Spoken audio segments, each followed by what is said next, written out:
Hi, everybody. Welcome back. This is Richard Sachs. I'm your host on Lost Arts Radio, and this is Lost Arts Radio Live worldwide.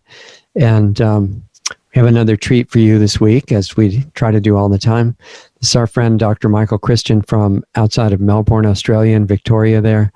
And he was on last time not too long ago, and we talked about his unusual approach to ophthalmology and working with the eyes to affect the whole body, which was very refreshing since modern medicine is still trying to figure out that it's not a bunch of separate specialties that make up the body. It's one whole organism that all works together. And so what we thought would be nice to do for everybody tonight is, and I should say also, Dr. Michael works with patients and consulting clients all over the world. So just because you don't live outside Melbourne doesn't mean that you can't benefit from his unique approach to eye health and body health and mind and consciousness health and the whole unit together. So in order to introduce further what Dr. Christian is actually doing, we decided to accept his offer of an artificial synthetic appointment tonight, where we have a patient come in and we see what would happen if this was a typical visit to Dr. Christian's office. And we're going to get into a lot of interesting stuff from there. So welcome, Dr. Christian, and thanks for being here. This should be really interesting. Well, the formalities being over, great to see you, and it's great to be back again, and thank you very much for inviting us back. Yeah, it's great. So for people that missed you the first time, for the new listeners, why don't we go over just a little bit of what's unusual about your practice and how you're approaching things that's not like every other eye doctor that people might go to see. All right. The difference really is that we're not just looking at eyes more or less in isolation, but we're looking at eyes as the beginning of focusing. And eyes are part of the brain, and they're outgrowths of the frontal lobes. And the thing is that the visual process takes up a quarter of body energy under normal circumstances. That's a huge amount. So when you think, when light is coming into the eyes, those photopigments are being turned over at the speed of light. And so you can imagine the biochemical reactions that are all taking place, and everything has to be in perfect sync. But when you think of how the traditional ways of connection on a mechanical level, like the hip bone is connected to the thigh bone, well, I've gone to a new level of what I call quantum holographic. In other words, quantum standing for consciousness, and holographic meaning the coherence of light. And everybody knows that laser light basically is coherent light. People know it more in terms of usage for laser beams, for cutting things, or even YAG lasers for use in ophthalmology. But what I'm looking at is, what is the body energetic? What is the field? How is that field of light? If we are beings of light, where the cornerstone is particle and the energetic is wave, how do we look at that complementarity when there is a superposition of that, and when the actual particle becomes mass, and then the waves become a field, and then that translates itself into anatomy, which is the structure, and the physiology is the dynamic of that. But then the field, with the morphogenetic field that Rupert Sheldrake talks about, is that, or even Bruce Lipton might even say, the epigenetics of the system. Now, if that field is in harmony with the actual physical, that's where I said earlier on before, the hip bone is connected to the thigh bone. Well, this, in relationship with the eyes, where light comes in and hits the retina, sets off all the chromophores, which are the color pigments, but then that sets off what we call saltatory conduction. In other words, it's action potentials along the nerves going all the way back to the calcarine sinus, which is the major area of the back of the head, or the major area of where the sensation of seeing is, based on physical principles of the brain.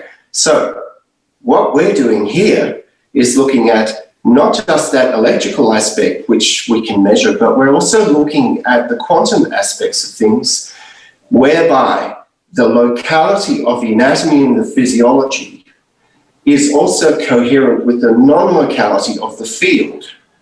Now, this is a bit of a jump, a quantum leap, as much as that we tend to look at things in a linear way.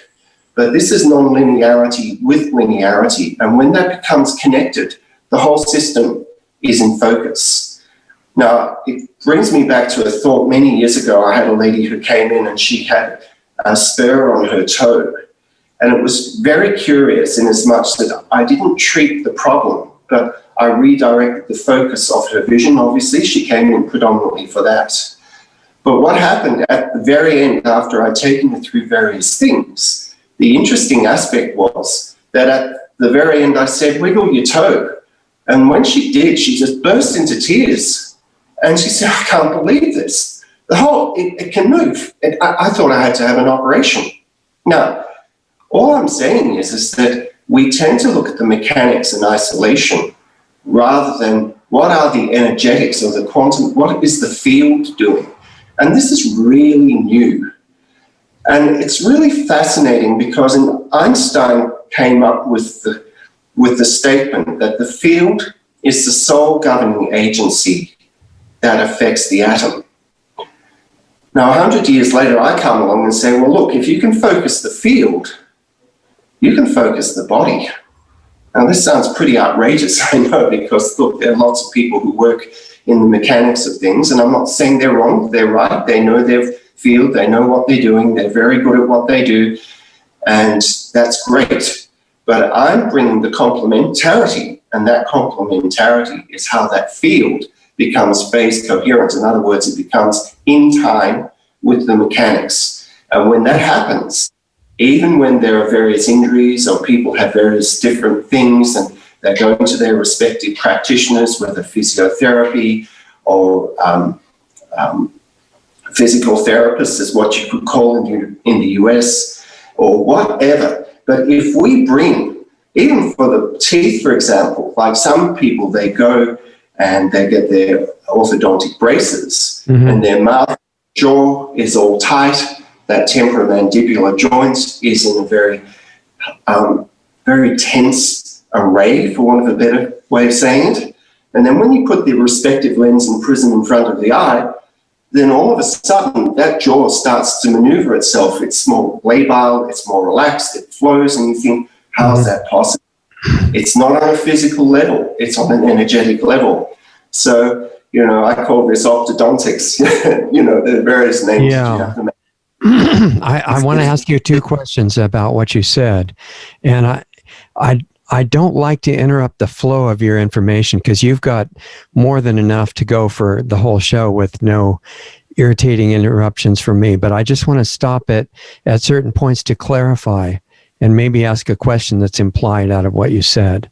So two things, for example. One is you mentioned particles and waves, both being part of your view of how the whole field and light works together. And that makes sense to me, but I know that in typical conventional physics, they say you must choose. You have to either look at light, for example, as particles or look at it as waves, not both. And I think, and you can correct me if I'm wrong, that's because the math doesn't work if you try to do both at once in the current systems of math. But if you're going beyond those and just understanding the whole, then you don't care whether that math works or not because it relates to real life. That's one question. The other one is that since the body is basically a hologram and it's part of a larger hologram, and part of the definition of that is that in a true hologram, any particle of it has the whole inside of it. And if that's true, could mastering any part, like the eyes, for example, but also any other part that looks ordinary, but it has all this embedded in it because it's a hologram, could that allow you to affect the whole body by choosing any part and totally mastering it? Would that make sense? That's true, because if you take a holographic plate, it looks like a raindrop plate. It looks like splotches all over the place. So if you break it and it breaks up into charts, if you shine the laser beam through it, you're still going to get the same image. Whilst if you have a normal photographic plate, if you break it into, if it breaks into charts, it will not be like that at all. You'll only get one little part of the image. Now, the word hologram or holos means entire, complete in the Greek. and the gram is the picture. So you've got the big picture, but you've got the small, you've got the micro and the macro all in one. And I think, and this is the same in our physics, we are very caught up in potential energy on one side, and we have kinetic on the other, but we don't have the expression for the two working as one in a state of flux. But flux can mean different things to different people. I talk about positive flux, meaning that the stability of the system is there, but the springboard for new possibilities is also there. And that those two, even though one is keeping a stability, hence a constant velocity, but the other one is an acceleration, hence the change of time. And it's funny, you know, it's distance over time is velocity, distance over time is acceleration. I make a little quip where you have distance over time, that's acceleration. It's almost as though, whoa, what happened then? It's going from a system that is in a state of habituation and is so used to it being that way that from one moment until next, in a moment, in the twinkling of an eye, boom, it changes and there's a surprise or even a shock. How did that happen? But it's bringing that person to that point of threshold that can happen. Now, you're talking about the math, which you're talking about before. Look, there's a lot of amazing mathematics, but it's looking, and look, I'm not a mathematician other than I look at myself being more of a non-numerical mathematician. I'm looking at the patterns, what's emerging, what's flowing, how's it connecting, and how's it interacting in as much, well, what's the habit, which is what's the normal or the habituation. But is a person ready to change? You can't force that change, but you can facilitate that person to come to a point of threshold, and when they're ready to change, their sovereignty of being who they are, and then what they do from that takes place. So I look at a qualitative equation with respect to this, which sounds quite interesting. Be plus do equals flow. The stillness of the being, think of a runner who's running, the stillness of the torso of the body, but yet that torso is a shock absorber, yet a springboard for the arms and legs to move forward. And once that's in total phase coherence, you look at Usain Bolt, he bolts straight through. He knows, because he is so much in the stillness of his being, but yet in the dynamic of his doing. And so I look at how stillness of being and dynamic of doing connect, and that I call holokinesis, holographic kinetics. Okay. And when that's right, then you have the potential and the kinetic in phase coherence with each other. And when you use the word coherence, that's really important to understand the meaning of it. And you're using it as if, you know, we definitely know what that is. But in a way, the whole question to make this all work is to define coherence and how to get it. Does that make sense? Yes, it does. And I think that has got to do with time, but not time linear as in a watch. But this takes us into, and here's another quantum leap, into the scalar realm of what Nikola Tesla speaks about. And he talks about time waves, which are scalar waves, they're longitudinal waves. Everything in our normal society of 3D space-time, the depth, the width, the height, and the time, the linear time, is all in relationship to that. Mm-hmm. But when we go the other way, time-space, time becomes multidimensional. And that multidimensionality then becomes a potentiality of possibilities that, if at the right time in our linearity, matches that potentiality in the non-linearity of the column of presence of being, the whole thing comes together. Now, here's an interesting thing for those who like math. E equals mc squared, that's Einstein's his famous equation. He didn't actually write it that way, but anyway, the important thing is that the scalar equivalence is E is a change of time, c squared. Now, if you think where everything is transverse, what we measure, and that longitudinal, and they come into coherence at that point, so it's like a cross. So it goes as a hologram or as a fractal. When they meet, because longitudinal waves, they rarefact and they contract. In other words, they expand and they compress. Now, if you take E equals mc squared, E is the change of time c squared, the complementarity of the mass to the change of time, if you change time, now think of Einstein's relativity equation. You change time, you're going to change the mass. You're going to change how the whole, not just the mass, but its dynamics in this space-time of what we have. Now, I don't do the math, but I'm sure there are mathematicians who'd be excited to do it. You know, I look at the patterns, as I say, but the patterns show themselves to me every single day. So this is why I find this very fascinating. So the E equals mc squared equation that you're using to just explain this, if I understand that, just for the viewers to see if I'm right here, E is energy, M is mass, C is the speed of light. So the energy, the energy that is hidden in a little particle of mass is real a lot, because the speed of light is 186,000 miles per second generally. And if you square that, that's a big number. So what that's really saying is that every bit of mass has this unbelievable amount of energy hidden in it, right? It's huge. But then the other aspect is that where Schrödinger, not Schrödinger, but Heisenberg talked about his uncertainty principle, the quantum uncertainty principle. What that's talking about, can you measure the velocity in one's point? But then if you can do that, you don't know where it is in space relative to it. So there's the uncertainty. You can measure one thing or the other.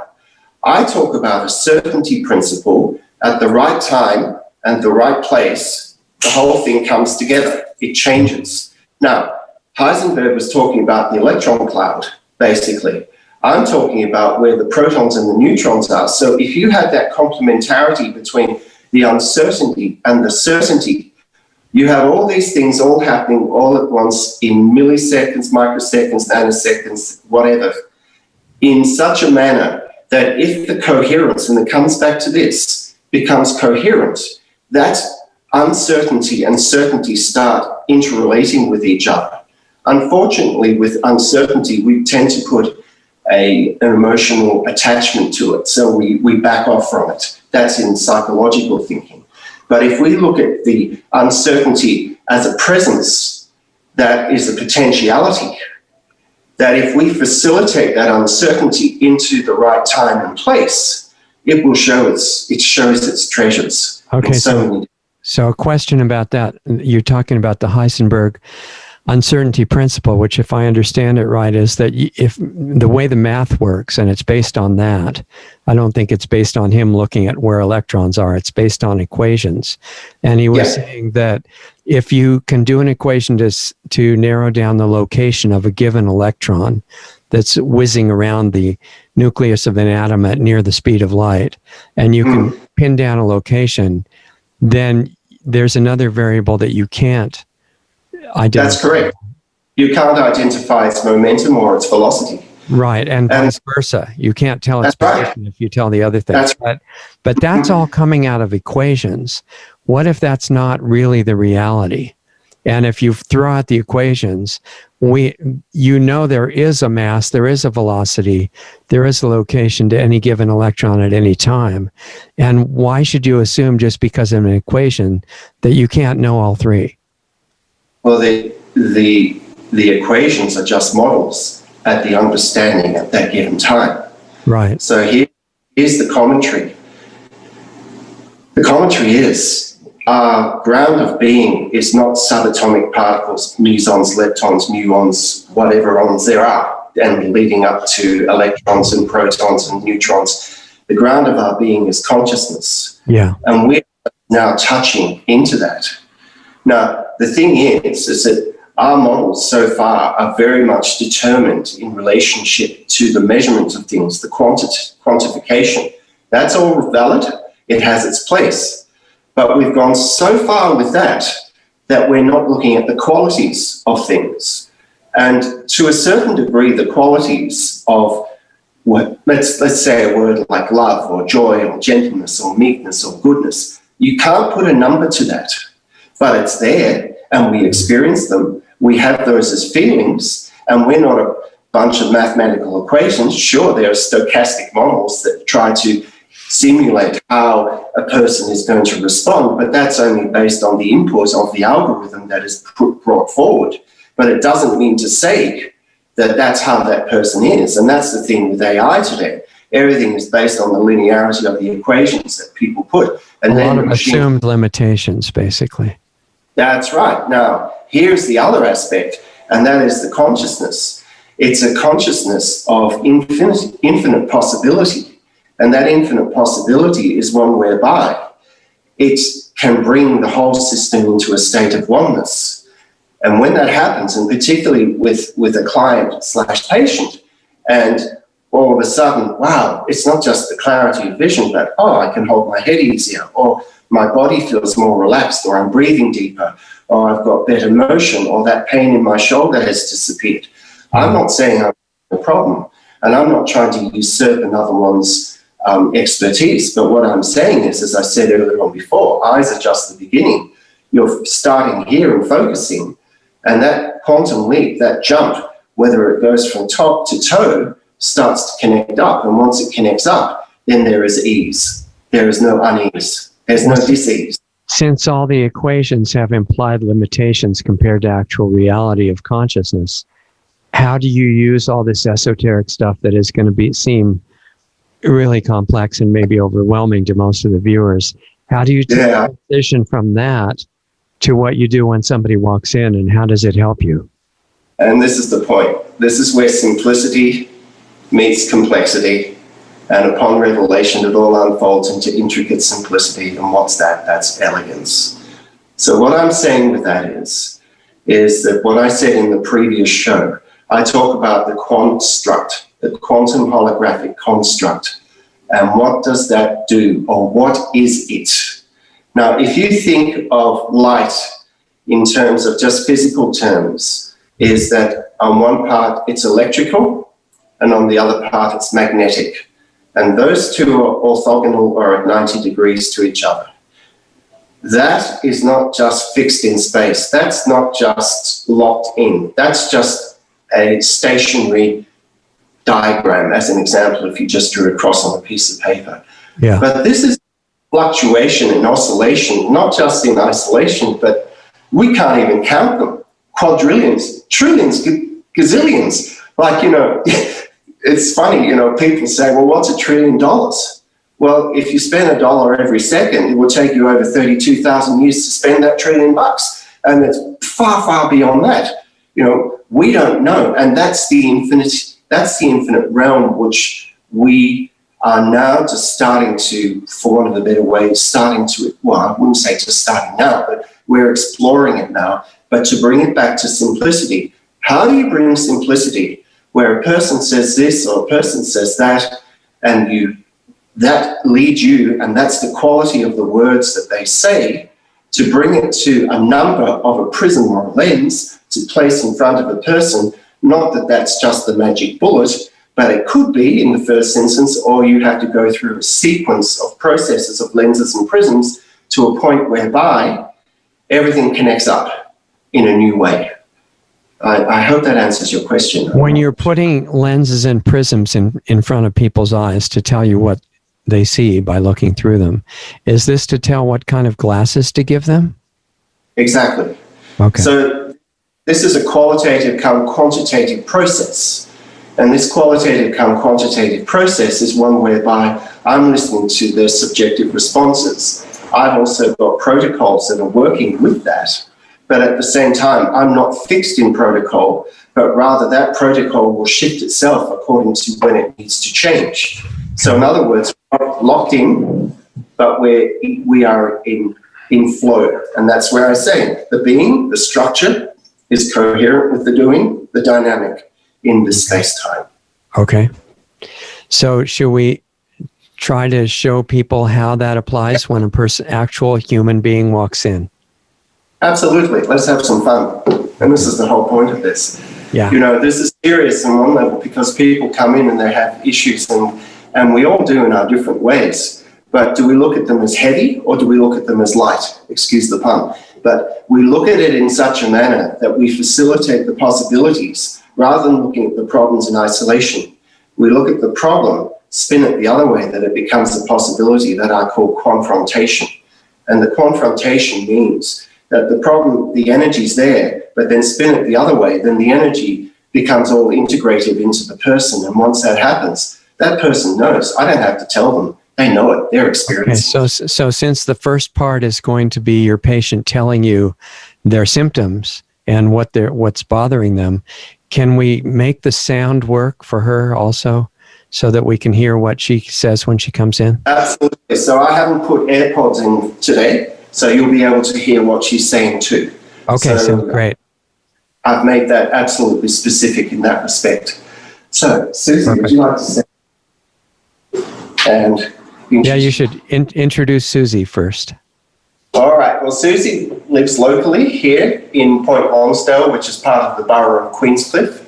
And she was very kind at the very last moment to jump in because a friend of mine said he could come, but he couldn't make it at the right time. But Susie's just done that. We've known Susie over the years. She used to teach piano for our daughter. And yeah, she brought it to an amazing level, which is really, really good. And music and light are definitely related.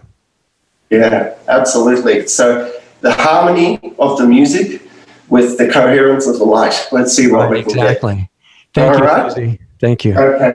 Would you like to take the glasses off, Susie, please? Now, we're going to do this, as we've said, as a simulation. We're not going to do the typical eye test, but we'll do parts of things.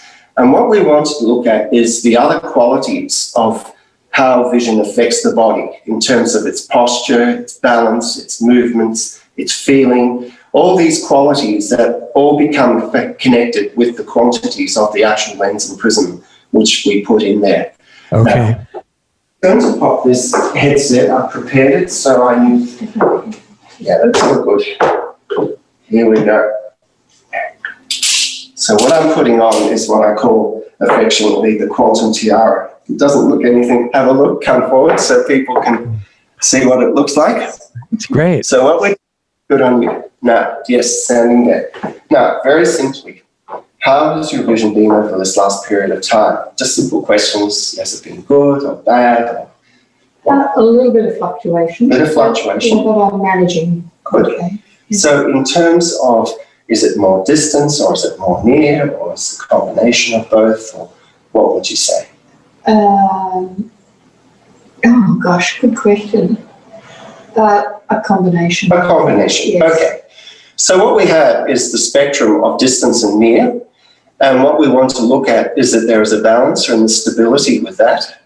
But it's not just the eyes. Now, in typical eye tests, people will look at a fixed gaze, black and white chart, no depth, no color, no space, no movement, one eye done. And we have two eyes that are seeing perfectly under those artificial circumstances, but it doesn't give you a big picture. Now, as you've noticed in the room, as I call this the salon d'optique, the optical salon, Susie can look out the window there. So there is depth, there is color, there is space. So she's not relegated just to the chair, the fixed chair. And stand. Okay, and what she's looking through now is no lenses, right? Just holes where you could put lenses on if you want to. Absolutely, absolutely. Okay. So let's do this simply. Now, I want you to move your hands forward and back like that and looking outside and just think how it feels on your vision. Does it feel lighter, looser this way as you look outside, or palms towards you now, or is that lighter, looser that way? Lighter this way. Good. So what I'm doing is I'm connecting up vision with body to see, and based on these, what I call holokinetic movements, holos, entire, complete, the movement, kinetic, how the connection between eyes and body are interacting. So I'm in the right lenses straight away and she says they're great. She might say, no, don't like them at all. So that's okay, because you have to start off. You're going to ask questions, see if the answer's right. If it's right, we move on from there. If it's not, we ask the question in a different way. That's okay. all. Got it. So does one eye feel different to the other, Susie, or do they both feel good, or what do you think? They don't feel different. They don't feel different. Good. Mm-hmm. So I'm going to pop these lenses in. Okay. They're 0.25. plus 0.25. Let me ask you one quick question first. When you move your body, like your hands or anything like that, or your arms, whatever you're doing, is it true, as you would intuitively maybe think, that movement raises alertness and it might make vision clearer by itself? That can happen, yes, and it depends upon whether a person's more in a responsive or a reactive phase. Now, some people are in fight and flight, and other people are quite, well, I say this in the best of terms, vegetative. They're calm, they're very, very relaxed. But every person is different, and there's a sliding scale of that depending upon what's going on in their lives at that. Great. Thank you. So, that was a pleasure. I'm going to pop these in. Does that make things feel easier or harder or more relaxed? Easier. Easier. So what I'm essentially doing is asking questions of the body rather than just looking at the optics in isolation, because I want to connect vision, mind, and body to be connected. Because most optometrists would say, or ophthalmologists would say, can you see the window clearer now or not? And you're saying easier. What does that even mean? Does it feel easier? What it means is there a state of ease? Is there a fullness in that ease? Okay. Is there a connection in that ease? That's the quality I'm talking about with respect to the quantity.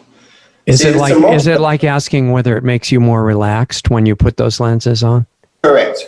And we want the person to see, and see. In other words, it's clear, it's comfortable, and it's coherent. Because if it isn't, it could be clear, but it hurts the eyes. Or it could be comfortable, but can't see correctly. So you want that connection. So I'm going to continue doing this, going up and down, 0.25 steps. That's the unit of diopter. Okay. And I'll put more in. Now, Susie may like this or she may not. That's the 1. That's the 2. Is that more comfortable, clearer, or is that more comfortable? That's more comfortable. Good. So she didn't need the extra. And then we're going to pop this one in. More comfortable, more clear. No. Good. Now, the interesting thing is the lenses which I'm using at the moment are spherical optics. And we're assuming that the cornea and the eye are in a state of even distribution. In other words, that the symmetry is the same. I'm just going to check if there's any astigmatism or uneven curvature of the eye. So I'm going to use what's called a Jackson cross sill. And this is a special instrument that gives us information about whether or not there is any residual astigmatism. Stigma is the Greek word for point. Astigmatism means you're not forming a point focus. Now that's 1, that's 2. 1 is preferable. This one? Yeah. The 1. And that's at 90 degrees. And that's 1, that's 2, all the same. 2. 2. And that's at 45 degrees. So there may be a possibility of astigmatism here that is needed to be corrected. Do you like that more, or do you like that more out? Probably. I think that's a little bit better. It's calmer. Yeah. Now we're going to refine that and get the right angle. 1, 2, 1. 2, 1. 1. That's 1. That's 2. Definitely 1. 1, 2, same. Yeah. Pretty much the same. Yeah. Beautiful. That's 1. That's 2. Or hard to tell. Not much difference, is there? Sorry, do that again. 2, 1. 2. No, that's not focusing. Yeah, that's better. Yes. Okay. So we're doing an extra 0.25 cylinder. Do you like that more, or do you like that more out? Or it doesn't matter? No, it doesn't do that. Good. Now, as you've noticed, we've kept both eyes open because we're making sure that even though one eye is being worked on, the other is aware what the other one's doing. Now, there are various laws in physiology, Sherrington and Herring's law. I won't go into those, but they look at that interrelationship. Now, is that easier the 1, or is that easier the 2? 1. 2, 1. 2. 1, 2 is better? 2. Good. 3, 4, much the same. Yeah, I think three's better. This one? Mm-hmm. Good. Good stuff. So if I pop that in, how's that now? Yeah, that's good. That's much better, isn't it? Yeah. Do you like that more 1? Do you like that more 2? They're pretty much the same. Good. 2 maybe a little bit better. 2 slightly better. Mm-hmm. That's 2, that's 1, or hard to tell. Do me 2. That's all right. 2 is a little bit better. That one, Mm-hmm. that one, and that one, or much the same. Much the same. Good. And let's do one more thing and see what that's. We're going to look at a high level because what we want to do, we go up and down, we check for false positives, false negatives, just to make sure. And that's just our baseline, what we're starting with. Because we haven't started the work with prism yet. Do you like that more? Yes. Good. So that's gone higher up at the moment. And I'm going to pop this one in. Now, this is looking at an extra plus 0.25 on the eye, which has the high correction for astigmatism to balance it out if it's meant. Do you like that more? No, I don't think so. You don't think so? That's good. Going to drop that one back in, back to 0.25 for the spherical. Now I'm going to take that out. Is that easier? No. Okay, so that's good like that. That's good. Good. Now we have a baseline for the lenses, and that's where most optometrists would stop at that particular point. Okay. This is where we go from the eyes to the rest of the body. One clarification question on the lenses. You were emphasizing that you're leaving both eyes open and that you're taking the lenses that will make both eyes work ideally together. Correct. Is that a choice one way or the other? Do you have to choose either lenses that make both eyes work ideally, or will that compromise when you have to look through just one eye or the other? In other words, is it that's different? a very good question. That depends on how the so-called hardwiring of the brain has been used to. Now, that can change with time if someone has been stuck in a pattern for a very long time. Like I had a gentleman many years ago, he said, "I love your glasses, Michael." And I said, "Why is that?" He said, "Look, if I look at through my individual eyes, they're not as good, but together it gives me the best picture that I've ever had." So, and that was only seeing that gentleman once. But when I've seen people consecutive times, I've noticed that there has been a neuroplasticity. In other words, how the nerves of the eyes change to rewire over a period of time. So would that make it so that if you optimize the 2-eye view, that the single eye views would also be increasing behind the scenes? Absolutely. So I talk about 2 eyes, but 1 vision. Okay. And when you think that these are the entry points of what's going through the brain, this is just the beginning. Just like the mouth is just the beginning for digestion.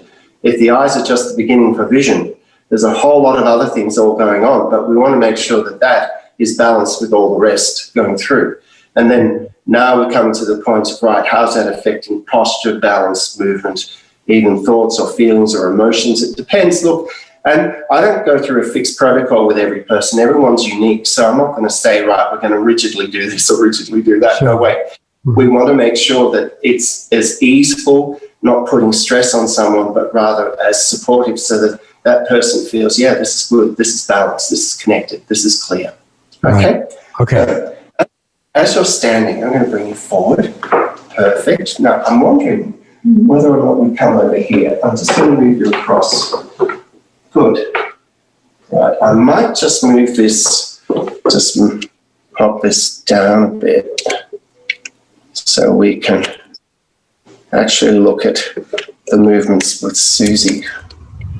Good. Now, I'm going to get you to turn towards me. That's good. Now, as you're standing, do you feel balanced, grounded, light? Or do you feel, that's it, yeah. Do you feel balanced, grounded, light? Or do you feel wobbly, heavy, drawn forward, pulled back? Grounded. Good. A very gentle side-to-side rock. So we're rocking from the ankles, side to side, and then a very gentle forward back rock from the ankles. Is it lighter, looser, forward, back, or is it lighter, looser, side to side? Side to side is lighter. Perfect. Now, is it easier to your left or easier to your right? It's easier to the left. It's easier to the left. So what I'll do is look at putting a prism, and I'll show the viewers what a prism is. So this is a huge amount of prism. As you can see, it changes the position in space. Now there's the base and there's the apex of that. Now I'm using microprisms or tiny little amounts of prism. So we're not using anything as big as that. Now, Susie said it's to the left, so I'm going to work on the same side, or the ipsilateral side. And I'm going to pop this in. Now let's go side to side again. And then let's go forward and back. How's that feeling now? Is that lighter, looser? You've got more amplitude. Do you feel that? Yeah. Did you notice that, Richard, that Susie's got more amplitude of movement? Yeah, I can see she's leaning farther at front and back, mostly forward. That's right. Now, of course, these aren't natural movements in a conscious way of doing things. Other than Michael Jackson, when you move right forward, you know, his famous. Yeah, well, he's got little things on the shoes that make him able to do that. Helps a lot. So what I'm saying is that these are part and parcel of subconscious automatic actions when we get up or move to the side or forward and back. And you don't want a person to be thinking about that. It's just in phase straight away. You see, subconsciously. Right. So the automatics of the subconscious through the command of the conscious thinking, right, I want to get up, do this, do that, and then just do it automatically rather, oh, I hit my hip on the table or something like that. Okay, so forward, back again. Now side to side. Now, are they more similar now? Yes. Good. Now, that's from the lower part of the body. Now, let's do it higher up. Let's swing the arms nice and loose, forward and back. Now let's move the arms side to side. Now, all these motions which I've developed or been able to discover over the years are based on that construct that goes forward and back, and I mean side to side, up and down, and even forward and back. So even though all these movements are torsional, because of course this is going side to side, but my arms are in different positions, whether it's the upper brachium or lower brachium. You see what I'm saying? But right. the overall directive is in that direction. Now up and down. Does one feel easier to do? The up down? Up and down. Good. Now we're going to palm down. This is giving a directive where the prism may go. And now we're going to do a palm up. Which of those do you like more? Surprisingly, up. Up. On both sides, or is one side better? Just try.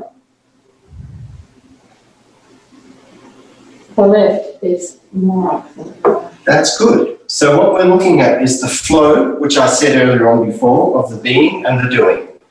And if the flow is better, we engage with. In other words, we don't go against, we go with. So Susie's given me the information about which is better. So it's the left arm that's better. So I'm going to give, and it was palm up. So the orientation of the prism is base up in this case. The body is telling us what's happening. Now, with Susie, it seems very straightforward. With some people, they'll tell me that, but it may go the wrong way. And so then I have to look at, okay, where is the mismatch of the conscious and the subconscious? Once that's done, we find that in complementarity. But once that's done, the body will fall into its correct posture, balance, and movement. Okay. So one more point of clarification too. You're talking about a prism, which is a lens that is not uniform in all directions. It's thicker on one side and thinner on the other side. And does that mean that you're going to use prisms instead of standard lenses in the glasses, potentially? It can be a combination of both, or more one than the other. Because this is a whole new dimension, right? Most optometrists never use prisms for anything. Very rarely. very rarely. Okay. Very rarely. But I'm looking at the prism as redirecting spatial context with respect to what is being looked at. So when, timing, what, the detail, where the context are matched, then the directive of timing, hence the scalar, how, the quality of it, all connect up. And once they've connected up correctly, that person is in a state of ease, not unease or dis-ease. Right. And you really couldn't do anything with this feedback unless you had the tool of prisms to use for lenses. Because if they told you all this detail and all you had was a standard lens, it really wouldn't help too much, right? Well, the standard lens is circinate prism. That's a term I've made up. Because if you take a standard lens, and I'll show what I mean by that, but before I do, Susie, how's this?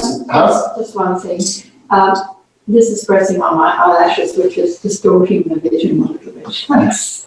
Sorry. You see, practicalities are just as important. Right. So, how does that feel now? That's nice and loose. And how's that now? Are they nice and balanced? Yeah, pretty balanced. Yeah. Pretty balanced. So before, it was the left arm that felt lighter. Does the right arm feel lighter now? Yes. That's good. You see how I've affected on one side with Susie in terms of her left side is now affecting the right side contralateral so that both sides are working connected to each other so much more easily. So the bilaterality or both sides of the body are more connected. Now let's go side to side again. And are they more even? Yes. That's good. Yeah. And now we go into breath as an example. But before we do, I just wanted to show you. As you can see, this is a minus lens or for myopia. As you look at it, it's a meniscus, but it dips right into the center. This one is a positive lens, and it goes thick there. And as you can think of the prism before, but it's going around 360. In this case, it's going around 360, but on the periphery. This is going around 360 at the base in the center. And most standard lenses, I assume, are convex like that, right? That they sell in the store. Well, so this is another new dimension that you're bringing in. No, this isn't. This is what is standard, but it's how you use these lenses with prism together. That's the new dimensionality. Okay. It's making sure that detail and perspective are connected in complementarity with each other, Richard. Okay. Okay? Yep. Now, let's go into breath now. Breathing. Very simple. In breath, out breath. We do this all the time. What feels more relaxed? The inhalation or the exhalation, please?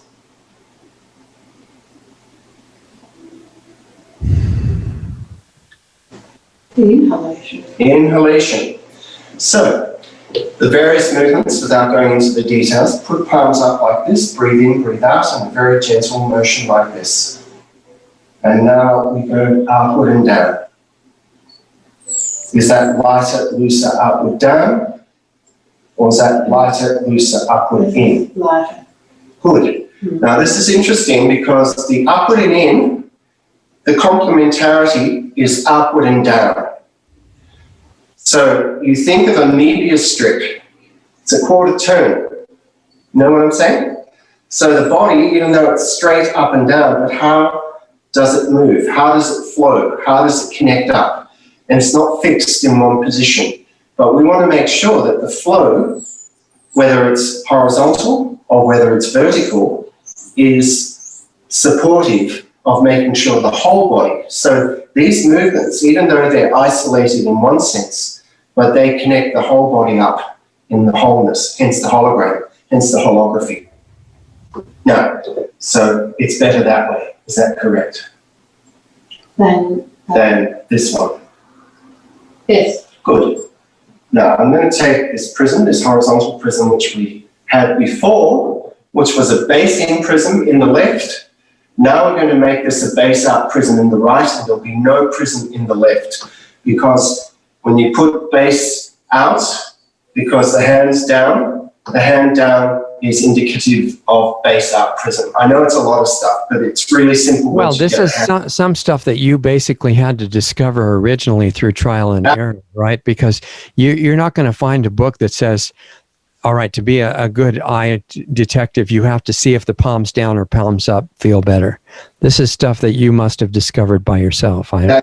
That's correct. And it's my first book, but now I'm writing the manual so that it will be much more explicit of all those things. Plus, I'm going to do a videography of it so people can see it in action. Okay. Because otherwise, it's just too hard. Let's go again. And breathing, flapping the wings. And now upward. How's that feeling now? How's the breath now? Even. Surprised, even. And that's the quantum effect. When it's even, that's just saying the in-breath, the out-breath, the inhalation, exhalation, they're in flow. Stillness, but yet dynamic. Good. Now, let's do a rotation, nice and loose. So the donut, upward and in, and now let's go the other way, downward and in. So the toroidal, which of those feels better, or are they both good? Yeah, the upward is a little bit better. Good. So palm up like this, and outward and down. Do you like the outward down, or do you like the upward in? Like this one. Beautiful. Good. More on one side or the other, or are you happy with both? They seem quite equal. Beautiful. Thank you. How you going? All good? Yeah, all good. Fantastic. How's the body feeling? Is it feeling lighter, more balanced, more present? Look, everyone's unique in this. Yeah. I wasn't even thinking about the body, it's just That's all right. Yeah. You're involved. quite comfortable. Now let's rotate again. And let's rotate the other way. How's that all feeling now? They're all pretty even. All pretty even. So what I'm doing, these prisms aren't just directing the physical attributes, but also the energetic attributes too. So let's look at a prism. It changes the spatial context. It moves it across, whether up or down or side or what have you.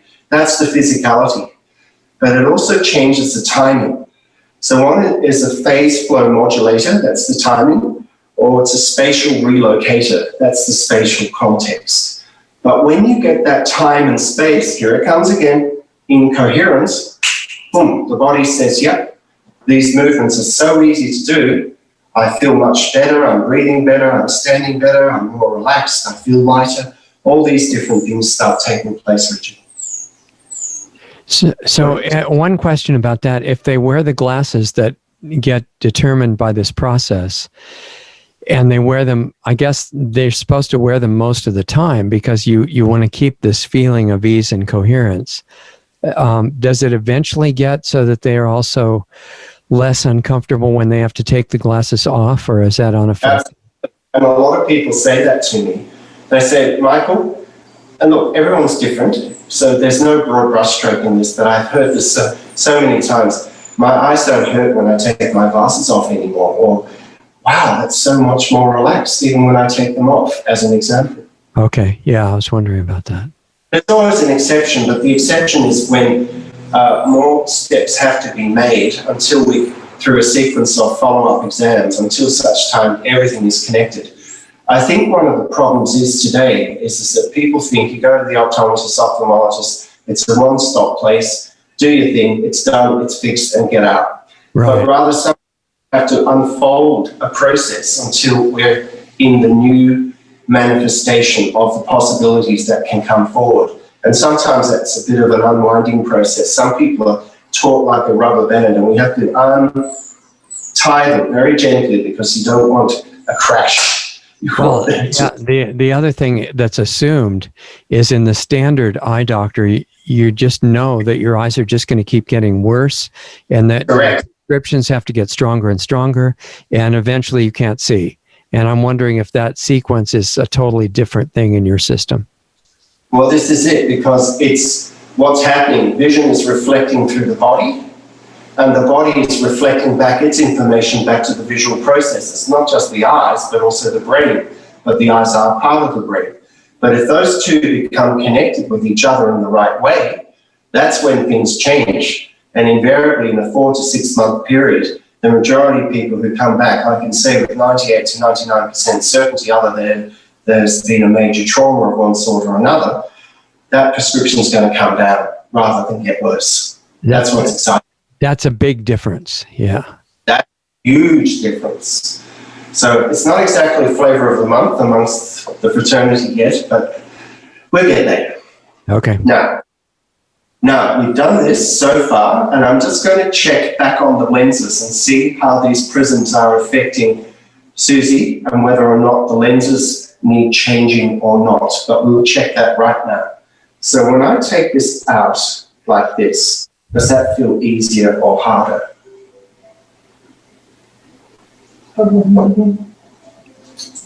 That's with them. Sorry. Yeah. And now that's without them. With is good. Lovely. Okay, so that was the spherical 0.25 lenses that they're staying the same presently. Now I'm going to check the cylindrical lenses for astigmatism in the right eye. Is that one easier or harder? Sorry, put down. I will. Yep. That's easier. That's easier. Okay, that's good. Good. Now, we're going to up the ante a little bit. Now, this time we're going to do, let's do this. This is what I call the TMD, torsional midline dynamic, but we need to do the flow of movement. And I'll show you what this is. It's a motion that goes circularly to the midline and stops, and circularly to the midline and stops. Now that's in slow motion. When it's done in fast, I call it the Aka, the quantum Miyagi, and you'll get this. So do this. Slowly, slowly, slowly, slowly, slowly. Now you've got that. Now, okay. Susan's on. Wax on. Wax off. Hey! Hey! Hey! Is one easier to do? Does one flow better for you? Okay. Now you're crossing just a little bit. Now go again. Does one feel easier? No. Yeah, they're both good, aren't they? That's good. So what we're doing the dynamic and the stillness. So the stillness is the midline of the body. Mm-hmm. And I'm talking in holographic terms. And the rotational movements, the torsional movements, because light is torsional, which is interesting. It was in physics all last year. It showed it. There was an article that light moves torsionally. Very interesting. Anyway, what's good is that stillness of being and the dynamic of doing are in apposition, not opposition. If they're in apposition, even though this is a very fast burst of energy, but there's a stillness of being and a dynamic of doing, so there's no mismatch whatsoever. Okay. All right, now the whole torsional movement of the body like this. Good. Now take it out. Here's one of those easy to do. Susie, or are they both good? This is easier. Good. To your left or to your right? Which flows more? To the right. To the right.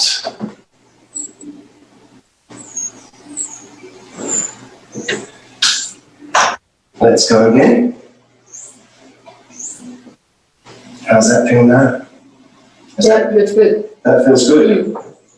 So all these movements of flow, all these very fast kinetic movements, they're all being brought together. So the inculcation of stillness of being, fast, slow, posture, balanced movements, thoughts even, for example. How do you feel at this given moment? I know it's interesting, you're wearing this funny headset, you're looking out this lovely window, but how's the body feeling? I'm feeling light, my feet are feeling quite heavy.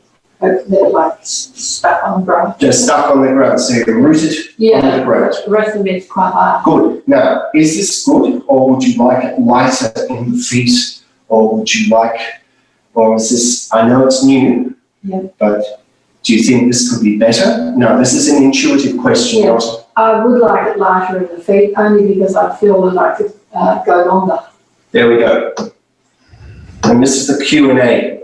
And if the question and answer is of one of unity, then the coherence will take place. You see, question and answer is basically to make sure that the right question is going to give the right answer, and then whoever is experiencing this is getting a better experience. Okay, so let's do this. Shake down. No, shake up. So it's like a jackhammer or a pneumatic drill. Which one do you like more? That one? Yeah. Good. Now, it's interesting, the habit of the half base down prism in the left eye is now changing to plano, but a half base down prism in the right eye. Now, how do the feet feel now? She's laughing.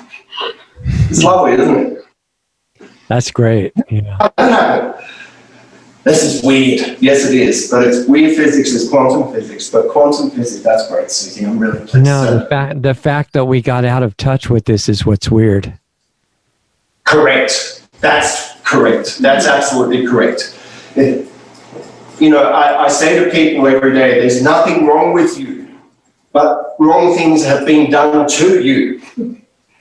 Similar. Right. Shake up. How's that all feel now? Yeah, good. Yes. See? So those fast kinetic movements, acceleration, deceleration, stop. So if the body was mismatched, there would not be the right resonance, so to speak, throughout the body, because that well of being, hence your column of being, would be mismatched, and there would be a jarring, for want of a better way. Right. Now, hands out to the side, shake out. Now shake in. And how's that all feel? It was pretty even. Good. Shake forward. Now shake back. How's that all feel? They're all quite even. Very nice. Now, Richard, how much time do we have? So I know that we got enough. I don't want to cut you short. How much more do you think it would be? I'm happy to do more because I want to give an indication of how we can get into the realm. What we've done so far is the realm of actuality. We want to go into the realm of potentiality. Would another 15 minutes do that? Yes, absolutely. Let's try that. Perfect. Okay. So I want you to push your palms forward slowly, forward and back, and palms towards you, forward and back. Which flows better? This way. Good. Now, usually lenses are, in the plus or minus, going up to 2 or 3 or 4 or something. We're going into the realm of not space-time, but time-space. Look at these beauties. No one can see that. That's plus 90. The indication of what Susie's given me through her body is allowing me to put these on. She won't see a thing, but we're going to load her up, and then we're going to do various movements, and then based on that, the focus of potentiality in the subconscious, superconscious realm will become connected, and then we take all this away and let's see what happens then. It'll be fascinating. Now, you've never had this happen before, Susie, so this is totally new. I've developed this over the last couple of years. Right, palms forward, back again. Slowly. Our palms towards you. Is that lighter, looser already? I'm not saying it is, but I'm just asking. This is light. Good. Do you find the flow, just keep your head still, do you find the flow of movement a little easier? Yes. Good. Yeah. So what we're going, this axial movement is actually the baseline for the scalar columnar energy that we're going to start interacting with. That's a bit of a quantum leap too. But what I want to make sure of is that those movements then become very light. So the light is making a person light. It's a mixed metaphor, but if it's done correctly, it will definitely have its effect. Excuse me, I'm loading up these, what I call PSC, which is photoscalar columns. I call these the equivalent to a Tesla coil, but in the photonic range. And I'm going to insert those on the actual headset itself. Got it. This I affectionately call Professor Fruitcake Optics. So nobody walks around with these things, but I'm going to pop this on. That's going to be a little heavy. Does that feel a little heavy? Yes. Good.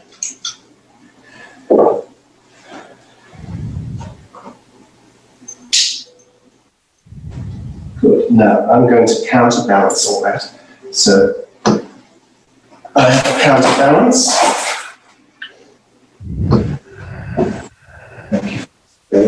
It's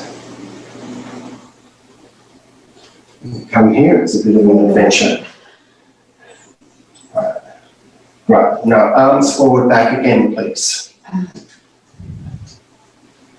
And towards you. How light is that? Yeah, light. Very light. Very light. Very different to the movement before. You see what I'm saying? We're coming into the quantum still point of dynamic, as I call it, or the quantum zero subspace, where everything is meeting in a state of easefulness. Susie can't see a thing. Come across gently, I'll show you. So that's all right, I'm not going to let you go. So people can see just how funny this looks.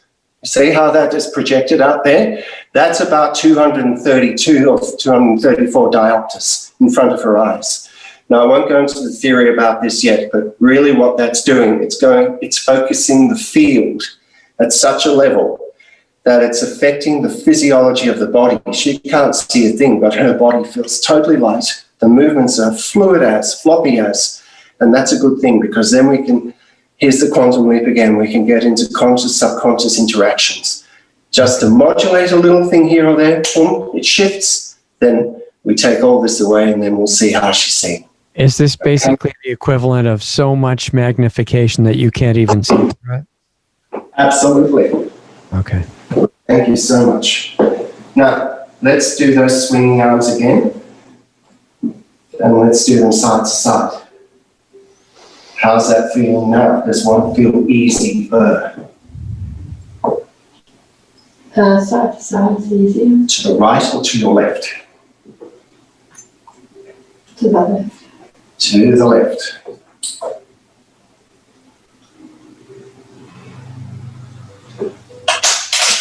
Let's go again. Up and down. How's that all feel now? It's easier side to side. Still to the left? And still to the left. So the base arc prism in the left is now shifting. It went to plano or ortho, and now we're going to a base in prism, which we couldn't have done before in the actuality, because now we're bringing potentiality and actuality into coherence. Let's go side to side. How's that all feel now? That's more even. More even. Mm. Can't see a thing, but the body feels more connected. Up and down, please. How's that flowing now? Yeah, that's good. That's good. Mm-hmm. Good. Now think of anything that could be a concern for you at the moment. Mm-hmm. You don't have to say anything unless you want to bring it. This is as private or as public, excuse me, as private or as public as you wish to make this. Is there any thought or feeling or emotion or sense of circumstance or what have you that you would like to literally or metaphorically see in a different way? Yes. Good. Ready to go? Yes. Swing arms. Side to side. What flows better? The side to side or the up and down, please? Up and down. Good. Palm down or palm up? Palm down. Great. Let's It's all right.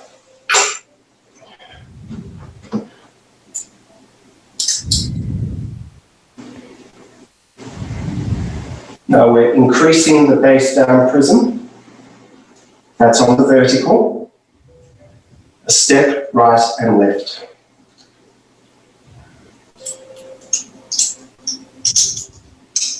Sorry, it's a bit juice.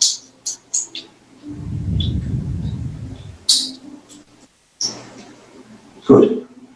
Let's do the swinging again. And side to side. How's that thought? How's that feeling? How's that emotion? How's the thought of all of that now? Is that much more in balance? Yes, there's improvement. It's improvement. Yeah. Could it be better still? Yes. Good. Slightly or a lot? Well, before you even ask that question, I've noticed a big improvement. Isn't that beautiful? To notice the big improvement. Yeah, and it's improving, but there's a little bit more to go. A little bit more to go. See, what's so good about this is that this can be, as I said earlier on before, as private or as public as that person wants to make it. So no one's pushed into anything. This is with the utmost respect and honour of the sovereignty of that person. Richard, when we do this, let's go up, down again. How's that all feel? That's great. That's great. Yeah. And side to side. Now, how's that thought? Would you like to bring something forward that's changed? Yeah, that's really interesting. It's really, I'm happy to tell you what. Good. Would you like to tell Richard? Yeah, Richard, since late June, I've had a shoulder thing here, and I've done various things and physios, and it comes and goes. Yesterday, I had a pain in the back of my hand all day, and it was just irritating. Today, I didn't. But as I said a while ago, I noticed this wasn't being an issue. It's not an issue all the time, especially at night. And anyway, I could feel that it was almost not there, and it's been decreasing. So whatever it is. Yeah. And this is the field that's being focused right now, Richard. Right. And once that's focused, that's complementary with the physiology. And then the physiology can relax. And here comes the epigenetics. That aspect of the morphogenetic field is going to, through the scalar interrelationship to the very DNA itself, will start resonating. So the DNA, both as a receiver and a transponder and an emitter, will take that information as light and rearrange it. Because, as I said earlier on before, the ground of our being is consciousness. And in that purity, it knows exactly what to do. Consciousness isn't silly, other than it's being affected and mucked around with. Yeah. But if we facilitate the ease of that person, rather than push and force and shove, but rather we allow, enable, and this is what I talk about, to see and aim, to sense, enable, and act, then the body will activate, integrate, motivate. Well, and this whole paradigm of testing different lenses for Susie while she can't see anything, I don't think that's very common. That sounds like a unique thing that you came up with. No one does. No one does that. That's totally new. Yeah. All right. You want the whole funny thing off now? All right. Now we're going from potentiality to new actuality. Okay. All right. Okay. And then you'll get Susie's responses accordingly to that. Now I'm going to take these off, which is very easy to take away. I'm going to take this heavy counterweight off. So that's the conundrum. This thing gets heavy, but it's making her lighter. And I'm going to take this off, close eyes, open now, still terrible. Mm-hmm. Going to take this off. Oh, wow. That's really clear. That is beautiful. Wow. Come and tell Richard. I was looking out the window, Richard, and it's just so crystal clear. And do you have lenses in front of your eyes right now? Yes, she does. Okay, so these are the lenses that were determined. These were the ones, Dr. Christian, that were determined by all the testing, right? That's correct. Okay. Now we're going to, how's that feel, Susie? Yeah, good. Now, if I take that out now, what happens now? Oh, not as clear. Not as clear. Okay, so we need those extras. So that's just right, isn't it? Yeah. Okay, You happy with that? Are those lenses prisms? A very fine amount of spherical lens for long-sightedness, but the majority is prism lens. Okay. So how did you find a lab that's going to make lenses like that?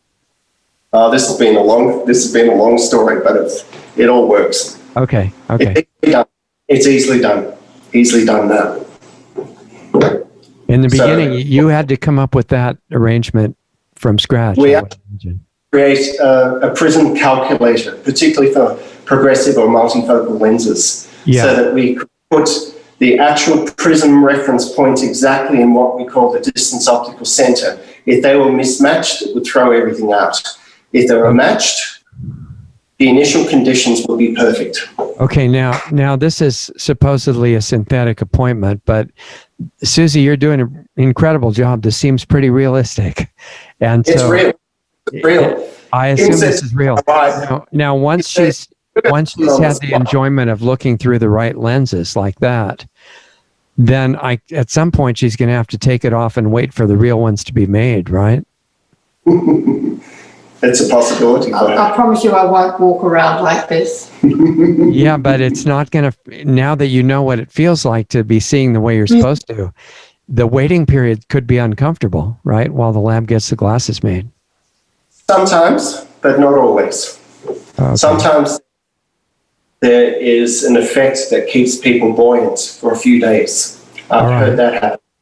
And there are other people ringing up every day, where are my lenses? Where are my lenses? So how long does it take? It takes about 4 to 5 days now at the moment. Okay, that's not too bad. Going on in the world. And if you talk to somebody 10,000 miles away as a consultant to their optometrist, what do you do? Because they don't have a lab like you do.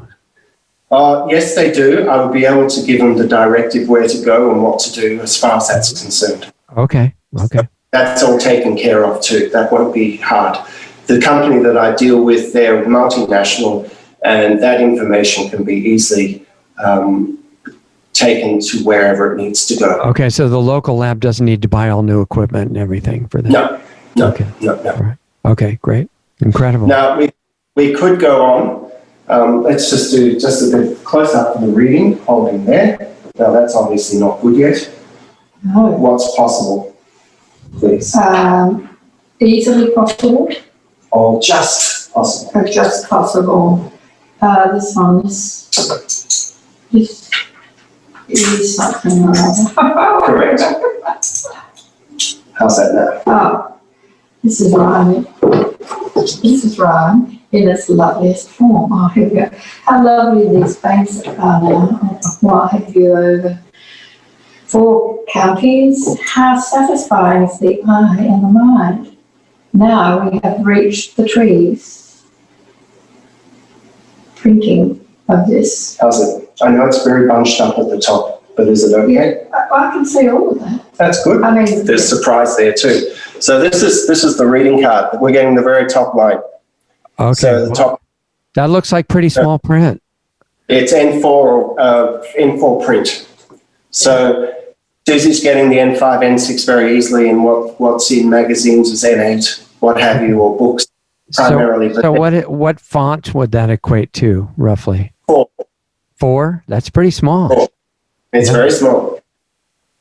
Very small, but it's also very condensed, that one, because the figure ground is very bunched up. So there's no standardized reading card. So Right. Okay. But she's got that. And then, of course, being a musician, there's music on the back, and that would be very easy. that is good. That's Very simple. I like to hold it there because that's how far away it would be. That's exactly the piano. Beautiful.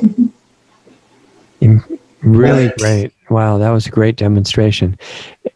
And now you can get some good glasses for Susie too, which is going to be great. Absolutely. Now, I'm going to take this off. Now, close your eyes, roll your eyes around, just relax them. And when you're ready, you can open. How's that feel? Yeah, that's good. See, there's a transference effect. There's a transfer. So in other words, you don't take that off and make her dizzy right away. She feels not too bad. I'm not dizzy at all. Okay. No. And how's your vision? Clear. Clear. Even without the glasses. Okay. Trainers. Not optical crutches, trainers. That's really the question in optometry. See, I'm not clear on the difference. Sorry if I misused the word between optometry and ophthalmology. But I think I'm talking about optometry as the people that make the glasses. This is primary eye care to make sure that the vision is comfortable, it's clear, right, and also the health is right. I think the ophthalmology. This is the primary complaint about glasses in general, is that the people who are paying attention notice they make your eyes weaker. Absolutely. Absolutely. And you're doing the opposite. Yeah. That's like really important stuff. Thank you. Yes, it is. Well, we've been doing it almost for 27 years now, and it's amazing. And I'm just delighted that people who experience it do experience it very well. Do you have any cases where people do this for a long time and eventually don't need anything as far as glasses? Absolutely. We've done a longitudinal study a few years ago, and we took a 5,000 or 6,000 sample population out of the group. And wherever they started from, we noticed that 1/3, 2,000 got out of glasses or on a very minimal prescription. So we didn't publish it, but it was for some other project that I was working on, but that fell apart, but it doesn't matter. But the point is... And about how many years did that take? That was about a 5 to 6 year process. Okay. Yeah. That's really revolutionary, seems to me. Well, it's been a joy. I'll say it that way. Yeah. Because people, it's been on the level with everybody.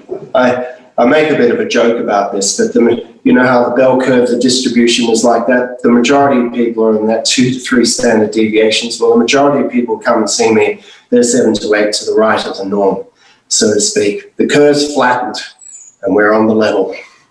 So, you know. Are you talking about their initial condition or what happens to them after they get the right lenses? What happens to them there? It's people seek me out because they want a point of difference.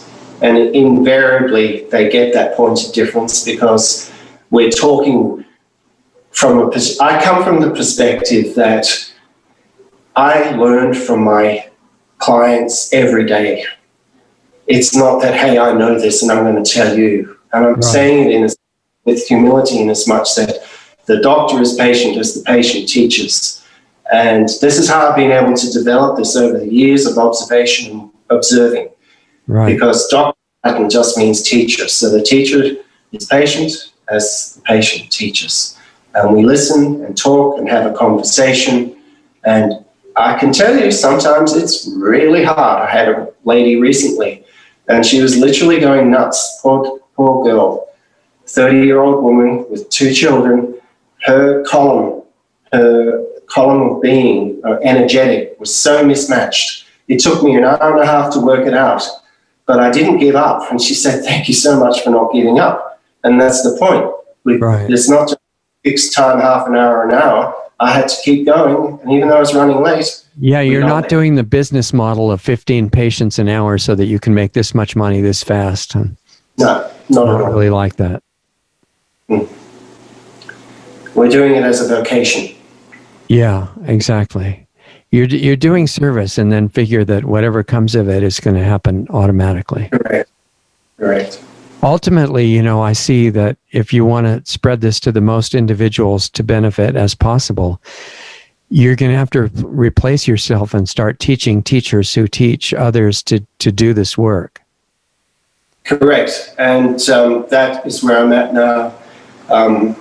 With a bit of prodding from my wife too, it's time to really get the manual going, get the videography going, and then get the right group of people around us to. Yeah. And even the manual, I mean, unless it's some kind of a really unusual manual, which I'm sure it is, you're going to get better results if there's hands-on teaching going along with it.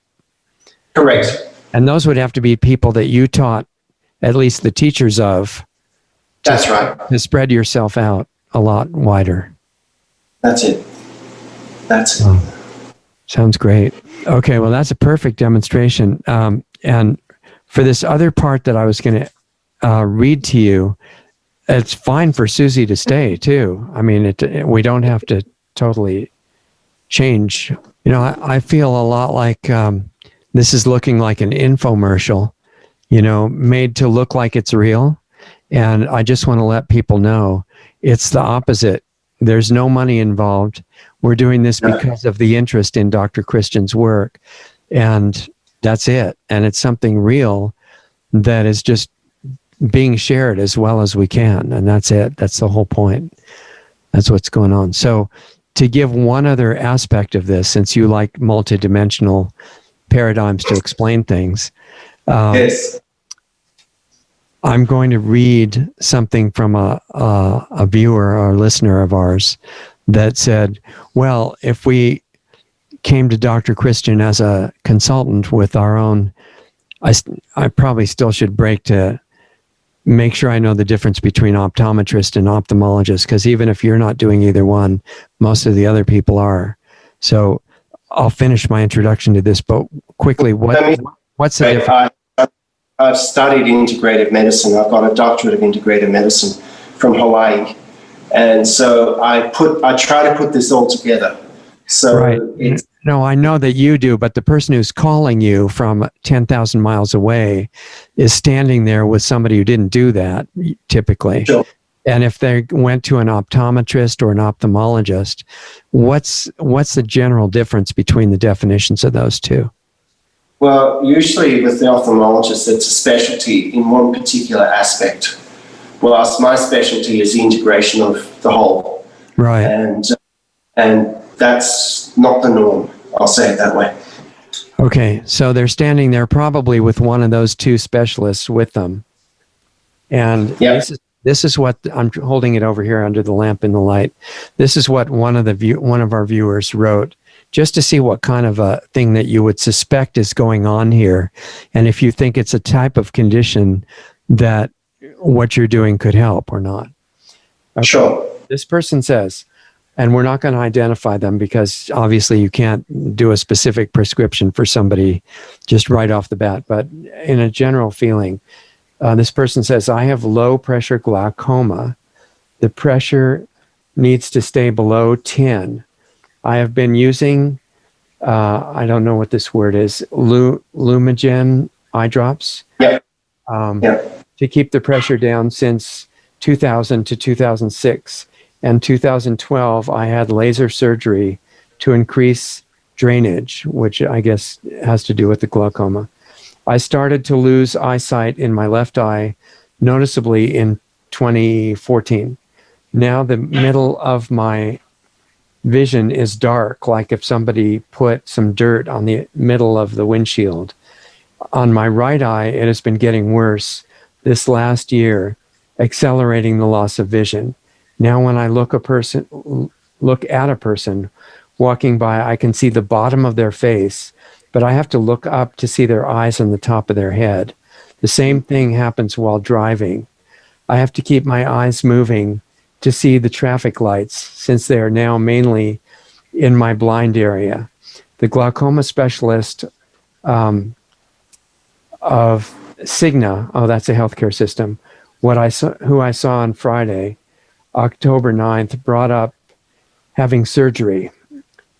and this is a word she doesn't know if it's right. It's trabeculectomy Trabeculectomy or something like that. I'm sure it isn't spelled correctly, where they create a bubble in the white of your eye on top to keep the pressure down.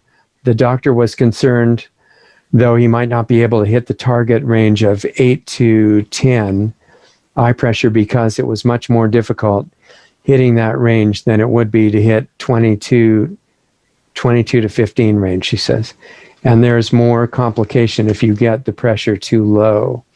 I've had positive results with using the mini trampoline to jump on, to increase the lymphatic drainage in my body in general.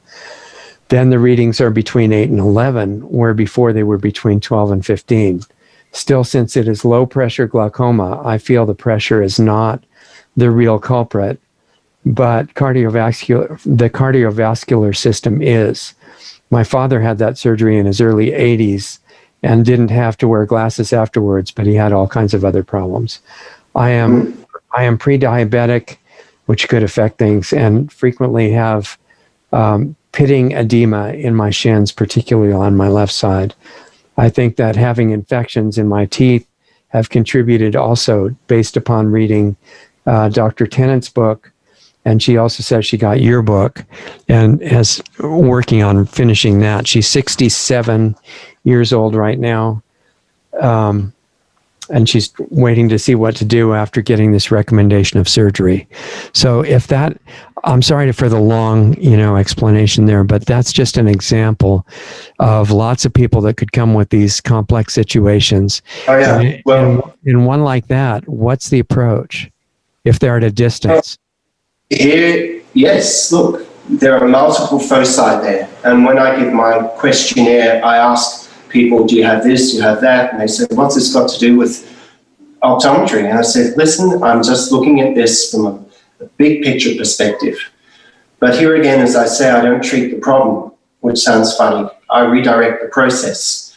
Yes, she's got visual scotoma. In other words, she's got blockout of her vision. Her visual fields are reduced. Centrally, yes, in one side. Yes, she's got pitting edema. Yes, she's got the pre-diabetic aspect of things. And these are all being treated as isolated issues. And look, that's fine. Her physicians, come surgeons, will do what they're going to do. But what I'm looking at this is a quantum holographic energetic model, so that one of the big things in glaucoma, regardless whether it's LTG, low tension glaucoma, or angle closure glaucoma, acute, etc., one of the things is that the optic nerve stalk, which goes into the back of the eye, the eyeball, right, usually around that, the anatomy has short posterior ciliary arteries and veins. What happens is that the muscles around that, whether you put drops in or no drops, trabeculoplasty or not, I'm not saying these things don't work. They do. It's unique to each individual.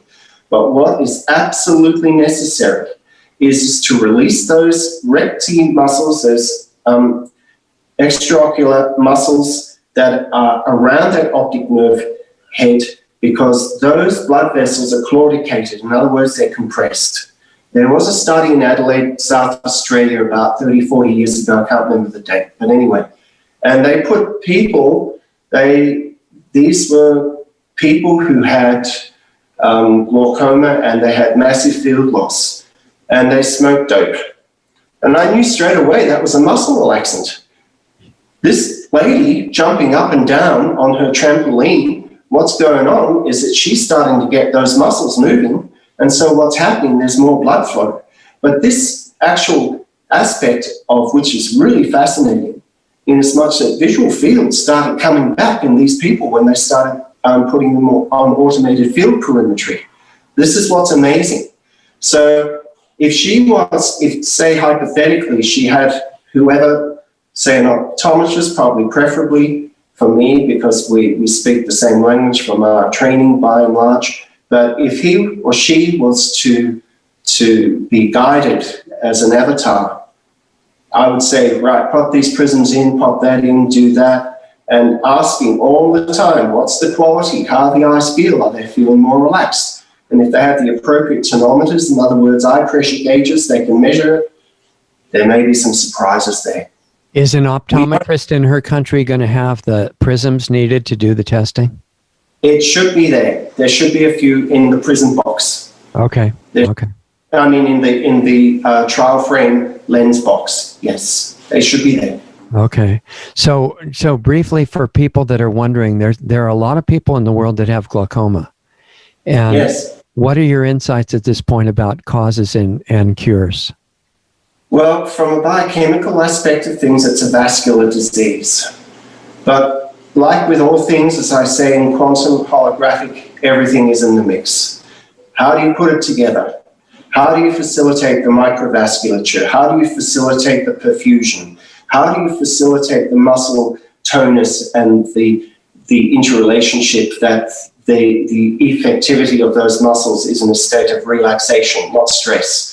How do you redirect the habituation, which has been there for so long? I had one lady in just recently, and she was screaming her head off in the practice with joy. I can see for the first time in my life. She was treated as an utter dummy. She's not dummy. She just could see, and her sister was with her to see the whole thing. And she said, I'm going to tell everybody. I said, that's lovely, bless you. But, I'm just pleased you're seeing. That's important. But it wasn't just that she was seeing the quality of her life. You could see almost 10 years came off her face by the end of the consultation. That's what I'm talking. Right. And look, everyone's different. Everyone's individual. Don't worry. I have my real hard ones too. Don't you worry about that. Yeah. But those who keep coming back, sooner or later, we get the right questions to give the right answers. So, Right. And the usual prognosis for glaucoma, which, like everything else, is that it gets worse and worse, and then they blame it on your genetics, and they say you're too old and things like that. It doesn't have to be that way. Worse and worse. Right. Yeah. In fact, almost everything, the prognosis in medicine in general, the prognosis is everything gets worse, and it's your fault for being too old. Yeah. Right. So, it's got nothing to do with age unless you're healthy. And why should you die of a disease? That sounds a bit of a funny comment. Mm-hmm. Why can't you just basically pass on? When you're done with this particular lifetime and you don't need this costume anymore, then that would be a good time to go to your next destination, right? Absolutely. You don't have to be out of it by being tortured. I think what we have, if you look at this from a biblical perspective, we have the tree of knowledge of good and evil, and basically that's the tree of function and dysfunction. Whilst you have the tree of life, which is the consciousness of function. And the thing is, we flip-flop. We're in an entropic system that is breaking down. Think of it the negentropy, or what I call syntropic. If it can keep on moving forward, sure, there's going to be a time we're all going to pass on. There's no doubt about that. We know that. But why can't there be a quality of looking at the function dynamics? Stop telling people what's wrong all the time. We know that these things are wrong, but let's give them a sense of hope and give them a sense of possibility. There's no such thing as blind faith. That person has to see the possibility to enable that person to activate, integrate, motivate, and go for it. You're suggesting transitioning out of tunnel vision, which is really held in high esteem as a specialty, but a specialty is really only reliable when the context is known, right? Otherwise, it can be misused really easily. And you're talking about changing that to a real holistic holographic approach. That's it. Pretty exciting. It is very exciting. Every day is an adventure. You never know what's going to happen, but you can know it's going to happen. That's right. I'm sure some people want to talk to you. So hold on. We'll say goodbye in the break here. And thank you to both you and Susie. It was fantastic. And we both loved it. Thank you, Susie. Yeah. Susie's going to say. Yeah. Thank you. Okay. Hold on just 1 second. Okay, I would just say there goes Michael Christian, like I usually say with the guests, but you got to be in on something for the first time, which is that I thought that was going to be a simulated appointment with Dr. Christian and a patient, but it wasn't. That was a real appointment. And I thought it was incredible. I hope you liked it and found it useful. He tends to be really technical, and not only technical in the usual sense, but esoteric in addition, in that he is actually I think this verifies that the experience tonight verifies that he's actually discovering and creating new paradigms that most doctors in his field don't use. It's basically, he's creating a new field where in most fields of medicine, there's a treatment that's understood. It's going to make you worse. It's going to cover up some symptoms that you have for the moment at the expense of making you suffer more later on. And that's so common now that it's considered normal. And I've been saying for a long time, for years, that normal and common are not the same thing. And the danger of just using the word normal to describe what everybody's doing is that it's got a counterproductive kind of programming effect. Like, you know, especially now in the world, you would say, well, if the behavior of all these people running around the cities, burning down buildings and, you know, beating up and killing people for the sake of social justice and stuff like that, if that's normal, then we're in serious trouble. And fortunately, it's not normal. And the paradigm of medicine that makes you worse every time you get a treatment, but you feel a little more comfortable while you're getting worse. If that was normal, we'd be in serious trouble too. And we're, you know, being programmed that all that is normal. But fortunately for us, it's the opposite of normal. And the body is designed to get better and better and to heal itself and to stay in great condition until you're done with the lifetime, not to get into what they euphemistically call the golden years, when you're in the most pain and suffering and on the most drugs than you could ever imagine when you were younger.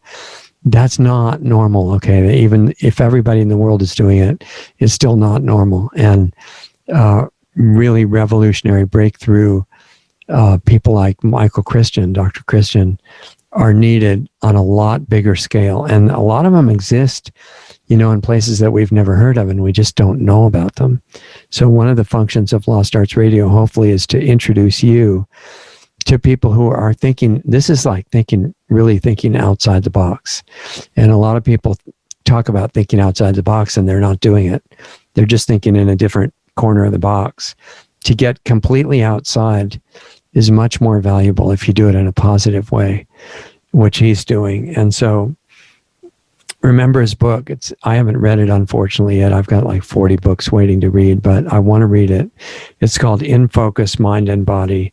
And his site, microprismoptics.com.au, would be definitely worth getting in touch with. And he works with people all over the world. You know, if you can go to your optometrist or your ophthalmologist and your doctor who can deal with eyes, and you get Dr. Christian on Skype or Zoom or something at the same time, it's kind of like having both of them in the office at once.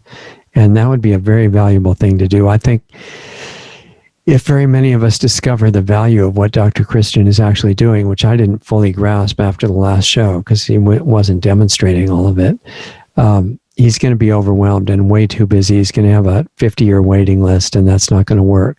So as we mentioned during the show, I think he's going to get into a position of having to train people, train trainers of teachers, of doctors, and do an organizational structure like that lets him spread out the benefit that he's giving people so that you don't have to live in Melbourne to, you know, fully get the benefit. You've got a trained doctor in your own area or a practitioner of some kind that can do the same thing. And that's, you're witnessing the beginning stages, I think, of something that could grow worldwide. And you might as well benefit from it. So if you want to ask him a question or be in touch, it's microprismoptics.com.au, and you can ask him about whatever you want and see about the details of getting an appointment. I wouldn't recommend on trying to get like free consulting from him with a 10-page inquiry letter or something, but respect his time. And if you want to pay for an appointment or something like that, that's the way to get in touch with him. Well, I think we'll be doing more with him in the future and trying to support his project however we can. We've got a lot of common areas of interest, and this is a Sunday show, as you know, and we've got a show on Saturday now that's happening every week called Lost Arts Radio Live, dealing with current events related subjects. And sometimes it's just me wanting to share some of that with you. Sometimes we have somebody else coming in and giving their perspective as well, or their particular experience that relates to the subject we're talking about. And that is Saturday afternoons, U.S. time, 4:30 Pacific time, 7:30 Eastern. And then there's a half-hour break after that 1-hour show. And then we have Planetary Healing Club, where we go deeper into all these aspects. And it's for people that are ready to actually start working on their own physical health, getting their energy back, also working on non-physical aspects of consciousness, because I agree with Dr. Christian that the potential of good is like infinitely more than any kind of darkness. Our darkness is only illusion anyway. The good is the reality. And even the ones who go down the dark path and get twisted and convinced that they're totally evil, start serving darkness, they're all potential prodigal sons and daughters and beings of any type. They don't even have to be human. They could come back because they're made out of the same thing that we are. But in order to have the good stuff happen and have enemies turn into prodigal sons and daughters, something has to actually happen with that. And it's really, from what I can tell, it's in our hands to have an effect on it.